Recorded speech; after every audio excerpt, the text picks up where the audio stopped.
बसावे प्रधानजी, मला तुमच्याशी सविस्तर बोलायचे आहे। बोलावे। मी काय करू तुमच्यासाठी? तुम्ही माझ्यासाठी काही कराल असे मला वाटत नाही प्रधानजी। असे का म्हणता देवी? अशा बऱ्याच गोष्टी घडल्या आहेत ज्या पाहता तुमचे प्राधान्य यांच्या आज्ञेलाच असणार आहे। हे जे जे सांगतील ते तुमच्यासाठी जास्त महत्त्वाचे असणार आहे। परंतु ही वस्तुस्थिती नव्हे। तुमच्या मनात जर काही शंका असतील तर त्या तुम्ही आत्ताच मला सांगाव्यात। नाही, मला आता या विषयावर काही बोलायचे नाही। मग आपण मला इथे कुठल्या कामासाठी बोलावले आहे? प्रधानजी, मला असं वाटतं की या गडाचे जे काही नियम झाले आहेत ते सगळ्यांनी तंतोतंत पाळायला हवेत। त्या सगळ्या नियमांची पद्धतीची पुन्हा उजळणी व्हावी। देवी, तुम्हाला जे काही सांगायचे आहे ते स्पष्ट सांगा।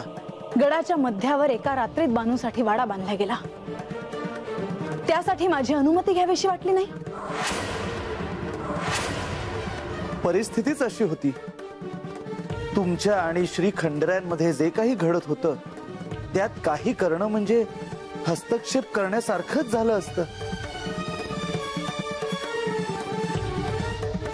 म्हणूनच माझी अशी अपेक्षा आहे की राजकोषातील कितीही प्रमाणात धन काढायचे असेल तर माझी संमती आवश्यक आहे।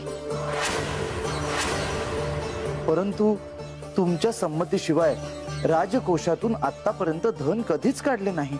हो, पण आता हे आले आहेत आणि हे कोणत्या गोष्टीसाठी कशासाठी धन वापरणार आहेत हे मला कळलंच पाहिजे।